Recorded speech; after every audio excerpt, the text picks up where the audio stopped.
माऊली सांगतायत, राजयाचे कांता काय भीक मागे, मनाच्या जोगे सिद्धी पावे. तिला जे हवा आहे, जी अपेक्षा ती करते, जे मनोरथ तिला पूर्ण करण्याचं सामर्थ्य त्या राजाने दिलेलं आहे. राजाची अर्धांगिनी धर्मपत्नी दुसऱ्याकडे भीक मागणार नाही. राजयाची कांता काय भीक मागे, मनाच्या जोगे सिद्धी पावे. तिला जे हवं आहे ते मिळतं, प्राप्त होतं. परंतु एक लागतं, श्री गुरु सारिखा असता पाठी राखा, इतरांचा लेखा कोण करी. समाजाने तुम्हाला अवहेलना केली, अवहेलना तुम्हाला समाजाने वाळीत टाकलं, पण गुरु कृपा मागे असेल तर या विश्वामध्ये जगामध्ये तुमचं वाकडं करण्याचे सामर्थ्य कोणामध्येच नाही.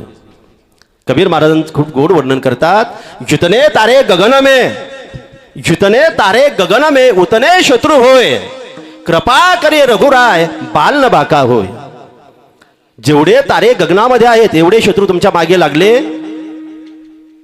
परंतु भगवान मर्यादा पुरुषोत्तम प्रभू श्रीरामचंद्राची कृपा, श्री गुरु कृपा तुमच्या मागे असेल तर तुमच्या केसाला सुद्धा कोणी धक्का लावू शकत नाही. हे सामर्थ्य गुरु कृपेमध्ये आणि देवाच्या कृपेमध्ये